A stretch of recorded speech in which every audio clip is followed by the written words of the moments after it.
Вітаю всіх, ви на каналі White.ua і це мій проект Ford Probe GT 91-го року. Купив я цю машину у 2015 році за 4300 доларів. За весь час витратив на неї від 3,5 до 4000 доларів. І у 2018 році почав займатися кузовом. Віддав машину в ремонт. І у мене не було металу на порогах. Сендвіч внутрі порогів, лонжеронів вже не було майже. Воно все було гниле.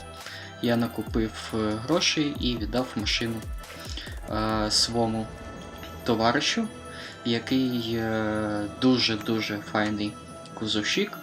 Він мені і до цього робив машину по мілочовці. І вже серйозну роботу я зміг довірити лише йому. Там були дірки у днищі, не було, як я вже сказав, порогів та лонжеронів. Ось цим він і займався. Також там маленька дірочка була на задній арці, він вирізав, заварив, все зробив. Машину я взяв як підпроект.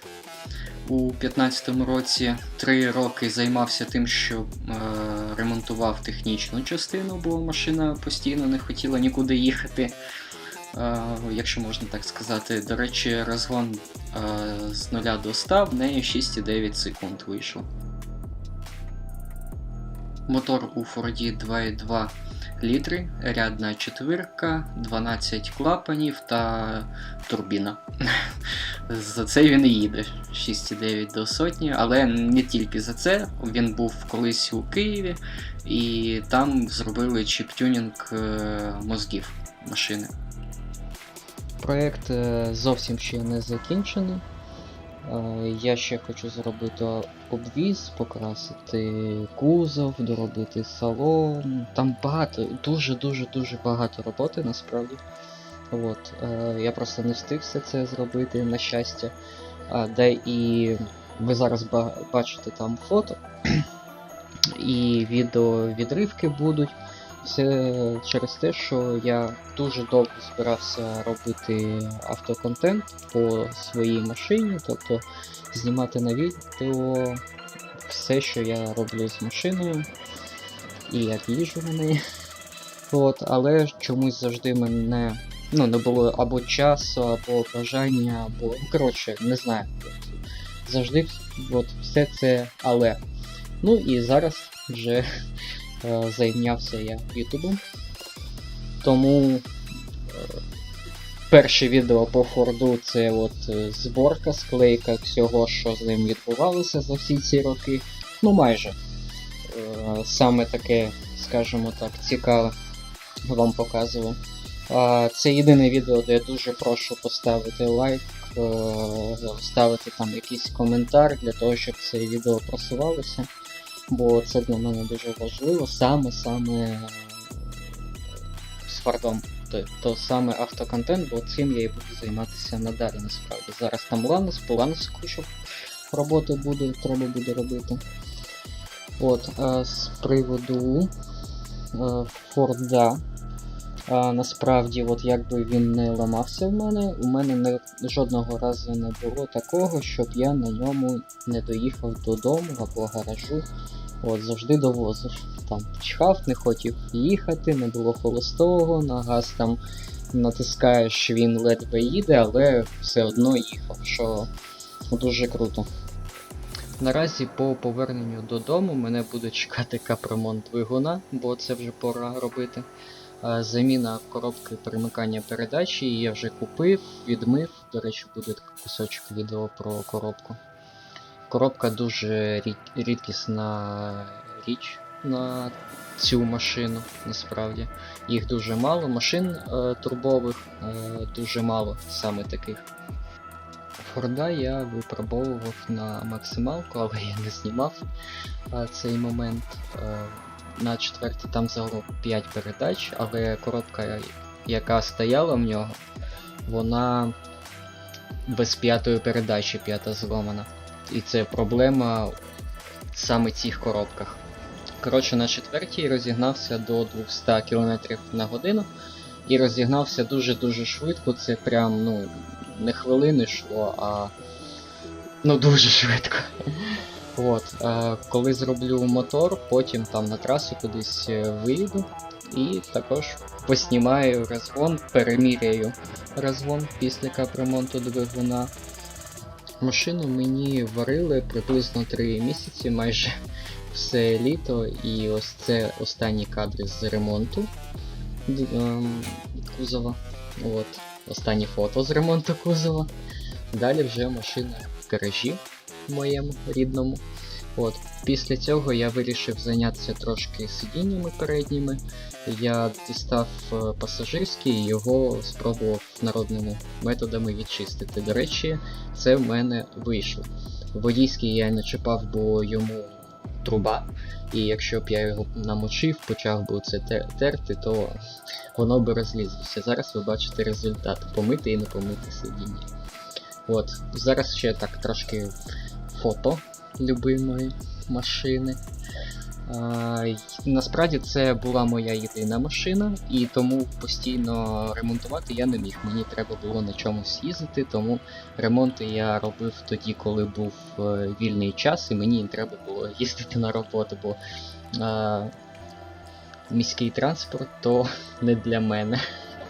Не знаю, просто дуже-дуже не люблю міський транспорт.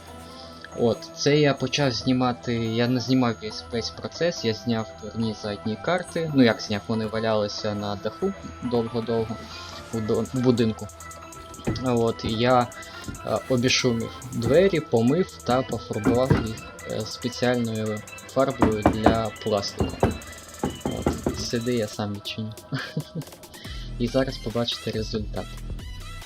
Оце, собственно кажучи, результат. Ну, і після всього я вирішив спробувати ручну поліроль. От зараз ви бачите то лак когось, то хтось. Ну, коротше, фардом ніхто не займався до мене дуже довго, і там багато вкладень треба, щоб привести його до гарного стану. От, я брав ручну поліроль фірма Turbo K2. До речі, результат дуже-дуже добрий, насправді. Ну, це в мене не було полірувальної машинки, але хотілося кузов якось трошки покращити, поки не було можливості його пофарбувати, бо я хочу це спробувати самому зробити, а для цього треба компресор, краскопульт, ну і так далі, і місце, бо і ще в мене, до речі, дуже маленький і низький гараж, і з цим треба щось робити, треба будувати другий гараж буде. Крик души. В этой машине поломано фактически все было. Весь пластик, 90% пластика обломанный, крепежи обломанные, все обломано. Привод спидометра, там где ушко у него идет, которое вставляется, привод, который вставляется в коробку, ушко обломано даже в этой машине. Насколько кривожопые хозяева у этой машины были, я понятия не имею. Но пришлось сейчас менять накладки на педали, потому что здесь уже стоят какие-то пластиковые. Купил новые, потому что эти уже начали ломаться. Снял и просто посмотрите, как можно было вот так просверлить. Настолько криво. Ну, блин, просто проблема на накладку положить, маркером обвести и нормально просверлить было. Снял, и вот такая хрень. Сейчас буду снимать еще дальше. Все поломано. Машина у меня уже 6 лет. Постоянно что-то ремонтирую. Ну, в плане доделываю за кем-то. Так-то за 6 лет все нормально в целом. Ну, все нормально, потому что она постоянно ремонтируется. По техничке то такое новое ставится сразу, да и все, и никаких проблем абсолютно. Но то, что еще не ремонтировал, куда приходится лезть, все поломано. Это какой-то капец. Еще чинить машину. До речі, виявилося, що я купив такі самі накладки, як і в мене були. Випадково. Це я придбав в ідеальному технічному внутрішньому стані коробку. Вони дуже рідкісні і дуже дорогі. Загалом на розборці $1000 продають, але я взяв свого знайомого. Він проганяв собі Форда і за нормальну ціну я взяв саме коробку.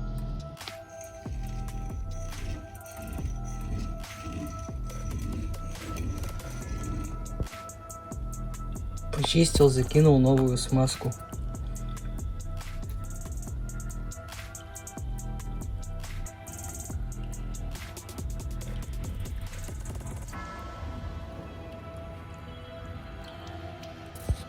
Установил пыльник на место.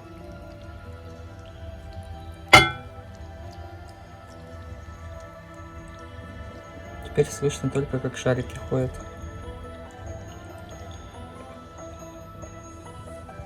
У меня внутренняя граната кем-то из предыдущих владельцев приварена к полуоси.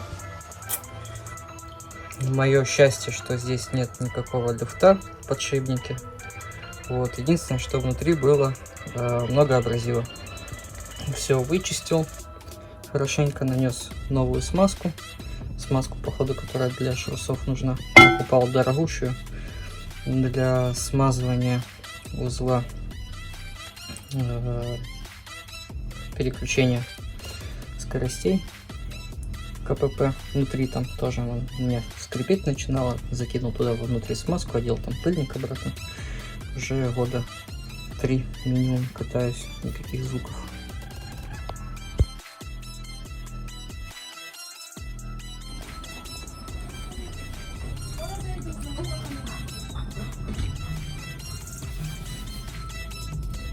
Что ты здесь делаешь? Отже, наразі такі справи. Це таке коротеньке відео, ознайомлювальне з моєю улюбленою машиною. Наразі вона виглядає поки що так, стоїть, чекає мене. Нічого, я сподіваюся, що скоро можна буде повернутися додому і продовжувати робити контент, але вже з любимою машиною. Гарного дня всім! Саш, тебе удобно? Бля, ну, виноград жалко, конечно, ну ладно. Главное, тачка.